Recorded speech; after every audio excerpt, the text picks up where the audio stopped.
So it looks like Sony's crusade against Xbox Activision deal is really backfiring on them right now big time.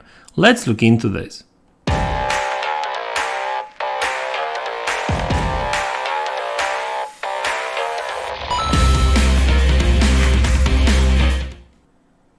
Hey guys, welcome back to the channel.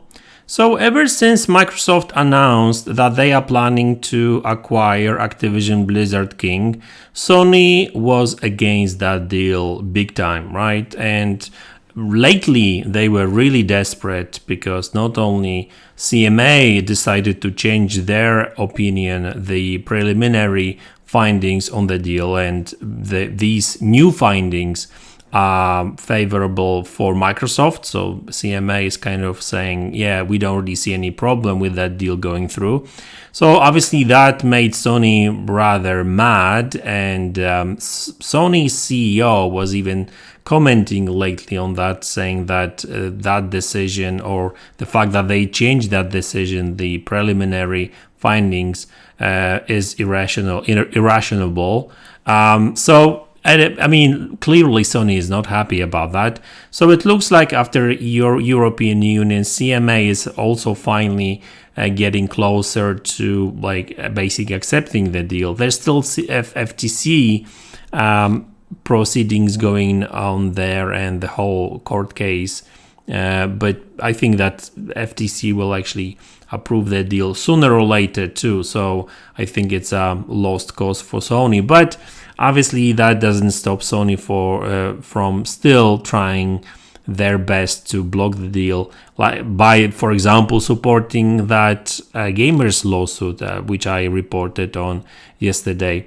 But today I want to talk about something different, because it looks like all these actions that Sony made, in the last couple of months at least, is really starting backfiring on them big time, because not only one of the US senators were asking questions to Japanese FTC.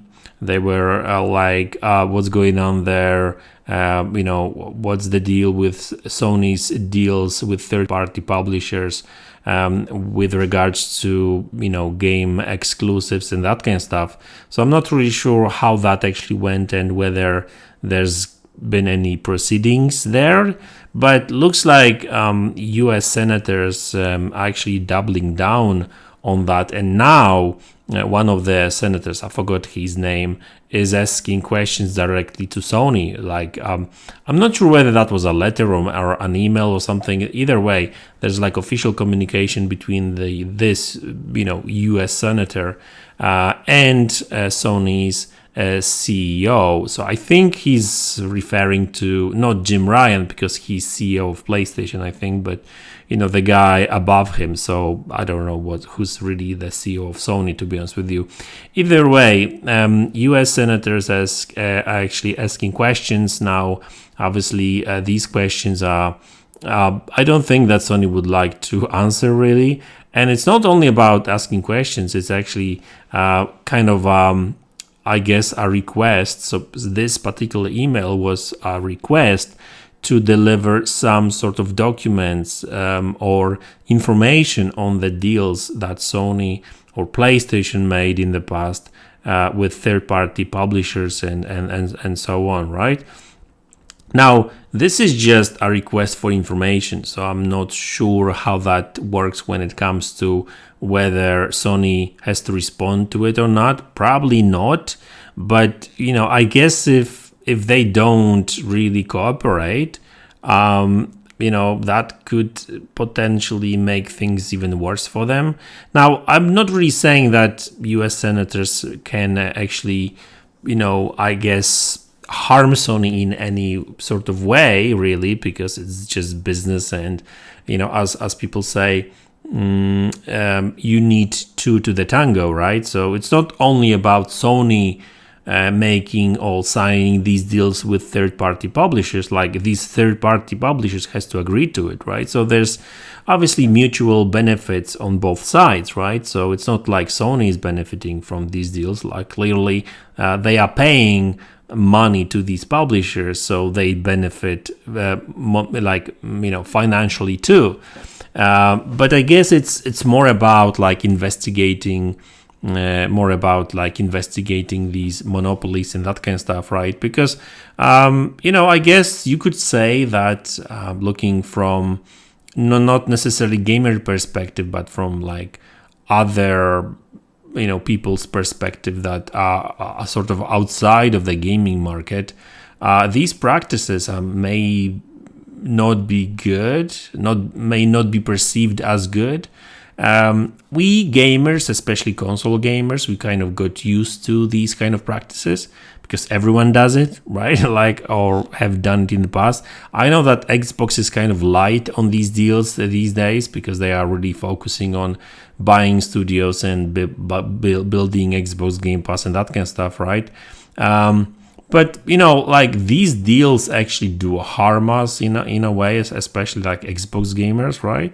And I don't even mind if Sony is paying for development of games that would probably never be being made without Sony's help or Sony's money.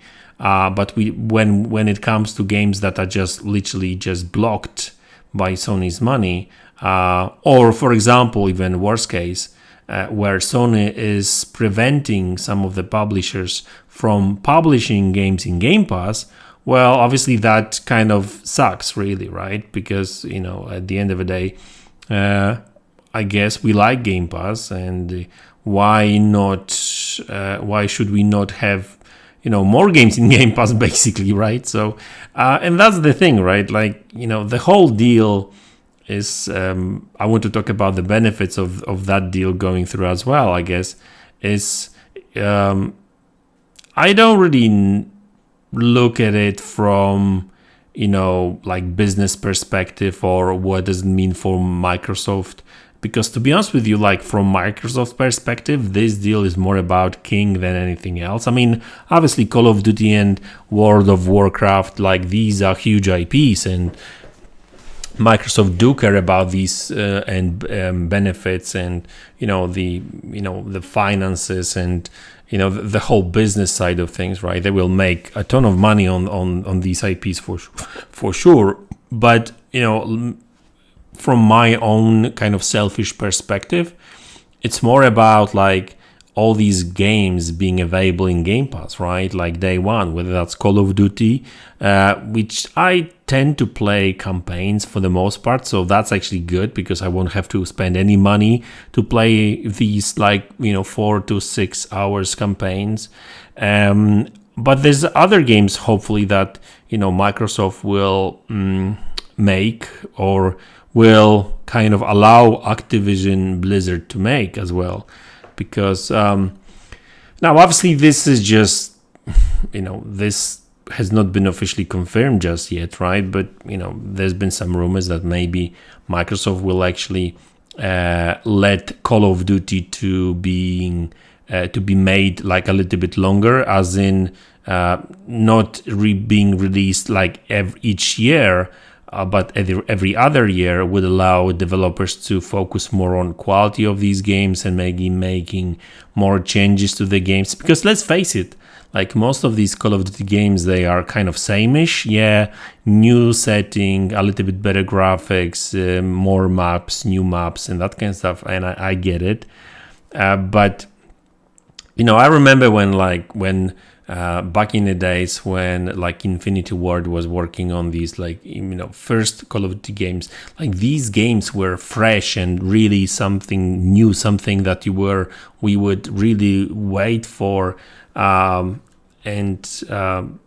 that's not really the case anymore. And also remember that if Call of Duty was to be made, were made every other year, that would allow some other developers to actually work on their own games. And Activision is sitting on a ton of new IPs. And for Microsoft, it kind of makes sense maybe sometimes to actually get more content yeah, having Call of Duty in Game Pass is one thing, but like having those smaller games in Game Pass is very important for Microsoft and Game Pass too. So like when I talk about Xbox Activision deal, and when I say that I would like to see that deal going through, I'm not looking at it from business perspective or monopoly perspective and that kind of stuff. CMA, FTC, and European Commission is doing their job to make sure that this is not this will not create a monopoly, right?